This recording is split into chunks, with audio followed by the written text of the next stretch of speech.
PM Narendra Modi ने प्रदर्शनी का उद्घाटन किया है।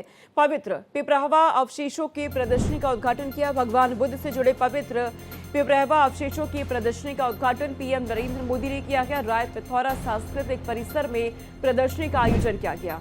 The light and the lotus relics of the awakened one का उद्घाटन किया गया है। साल 1898 में खोजे गए पिपरावा अवशेष प्रारंभिक बौद्ध धर्म के पुरातात्विक अध्ययन में बहुत महत्वपूर्ण माने जाते हैं। ये भगवान बुद्ध से सीधे जुड़े सबसे पुराने और ऐतिहासिक रूप से अहम अवशेषों में शामिल है। पुरातात्विक साक्ष्य पिपरावा स्थल को प्राचीन कपिल वस्तु से जोड़ते हैं। इसका उद्घाटन पीएम नरेंद्र मोदी ने किया है। तस्वीरें भी सामने आ चुकी हैं। इस वक्त आप तस्वीर देख रहे हैं। भगवान बुद्ध से जुड़े जो पारंपरिक महत्व है उन्हें दिखाने की कोशिश की गई है।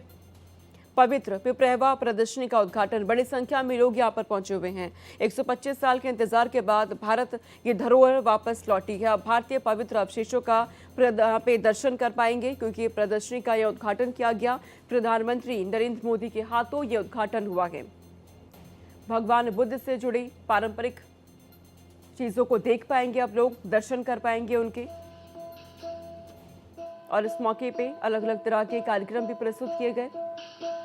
जब उद्घाटन समारोह यहाँ पे चल रहा था, प्रधानमंत्री के हाथों उद्घाटन हुआ कि धम्म का जन्म हुआ, जहां भगवान बुद्ध से जो सीधे जुड़े सबसे पुराने और ऐतिहासिक रूप से जो अवशेष है वो इसमें शामिल है ताकि लोग इनके दर्शन कर सकें। सबसे पुराने प्राचीन जो भगवान बुद्ध से जुड़ी परंपरा है उसके दर्शन लोग कर सकेंगे। क्यों? भगवान बुद्ध का ज्ञान, उनका दिखाया मार्ग पूरी मानवता का है और कालातीत है। ये समय में बंधा हुआ नहीं है। ये भाव हमने बीते कुछ महीनों में बार बार अनुभव किया। बीते कुछ महीनों में भगवान बुद्ध से जुड़े पावन अवशेष जिस भी देश में गए वहां आस्था और श्रद्धा का ज्वार उमड़ आया। थाईलैंड में अलग अलग स्थानों में ऐसे ही पावन अवशेष रखे गए थे। भगवान बुद्ध के पवित्र रेलिक्स को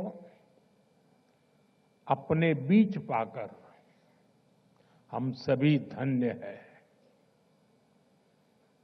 इनका भारत से बाहर जाना और लौटकर फिर भारत आना, ये दोनों ही पड़ाव अपने आप में बहुत बड़ा सबक है। सबक ये है कि गुलामी सिर्फ राजनीतिक और आर्थिक नहीं होती। गुलामी हमारी विरासत को भी तबाह कर देती है। भगवान बुद्ध के पवित्र रेलिक्स के साथ भी यही हुआ। गुलामी के कालखंड में इन्हें भारत से छीना गया और तब से करीब 125 साल तक ये देश से बाहर ही रहे। जो लोग इन्हें भारत से लेकर गए थे उनके वंशजों के लिए तो ये सिर्फ निर्जीव एंटिक पीस ही थे और इसलिए उन्होंने इन पवित्र अवशेषों को अंतर्राष्ट्रीय बाजार में नीलाम करने का प्रयास किया।